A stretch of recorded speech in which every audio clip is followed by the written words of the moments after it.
অলপ পিছত যদি ঘূৰি দিয়া অলপ মিটিং ভিতৰত আছে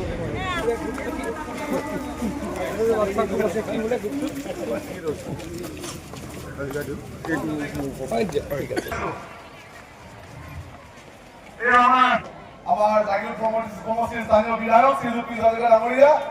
মই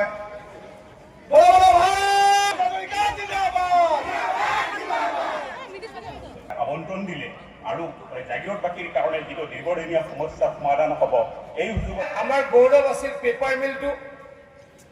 মিলটো কি হ'ল বন্ধ হৈ থাকিল যদিও পেপাৰ মিলটো মই বিধায়ক হোৱাৰ 1 বছৰৰ ভিতৰত বন্ধ হ'ল জাগিৰ পেপাৰ মিলটোৰ বন্ধ হোৱাৰ যি প্ৰক্ৰিয়া আৰম্ভ হৈছিল সেয়া কংগ্ৰেছ চৰকাৰ দিনতে হৈছিল আপোনালোকৰ যদি মনত আছে মই বিধায়ক হোৱাৰ 1 বছৰমানৰ ভিতৰত আনুষ্ঠানিকভাৱে বন্ধ হ'ল কিন্তু যেতিয়া মই বিধায়ক হৈছিলোঁ তেতিয়া মাজে মাজে বন্ধ হৈ আছিল 10 দিন খোলে 20 দিন বন্ধ হয় 5 দিন খোলে 25 দিন বন্ধ হয় মুঠৰ ওপৰত কংগ্ৰেছ চৰকাৰ দিনতেই আমাৰ পেপাৰ মিলটো বন্ধ হৈছিল 16 চনত যিমানকেইটা পেপাৰ মিলত ভোট পাইছিলোঁ 21 চনত তাতকৈ কম ভোট পাম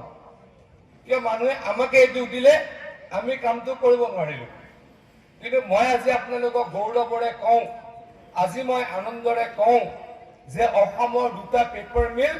কংগ্ৰেছ চৰকাৰৰ দিনত বন্ধ হৈছিল কোনোৱে ক'ব পাৰে আমাৰ দিনত বন্ধ হৈছিল আমি তেতিয়া চৰকাৰলৈকে অহা 6 মাহ হৈছিলে যেতিয়া বন্ধ হৈছিল পেপাৰ মিলটো তেতিয়া মই এমএলএ হোৱা 6 মাহ হৈছিল অসমলৈকে বিজেপি অহা 6 মাহ হৈছিল গতিকে আমি কেনেকৈ বন্ধ কৰিলোঁ বন্ধ কাৰ দিনত হৈছিলে কংগ্ৰেছ চৰকাৰৰ দিনত পেপাৰ মিলত কাম কৰা মানুহসকলৰ অৱস্থা অত্যন্ত বেয়া হৈছিলে তেওঁলোকৰ কষ্ট কুলাই পাছে নজৰা হৈছে জাগিৰোডৰ মানুহখিনিক সহায় কৰিব লাগে জাগিৰোডৰ মানুহখিনিক সহায় কৰি গৈ আমি আকৌ কৈছোঁ অসম চৰকাৰৰ পৰা 850 কোটি টকা দিলোঁ পেপাৰ মিলৰ মানুহসকলে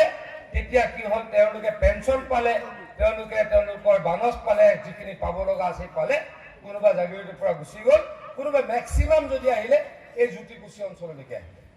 এতিয়া জাগিৰোডৰ পৰিৱেশেই বদলি হৈ গ'ল জাগিৰোডৰ বানপানী এতিয়া নাইকিয়া হৈ গ'ল জাগিৰোডৰ ৰাস্তা পথৰ অৱস্থা বহুত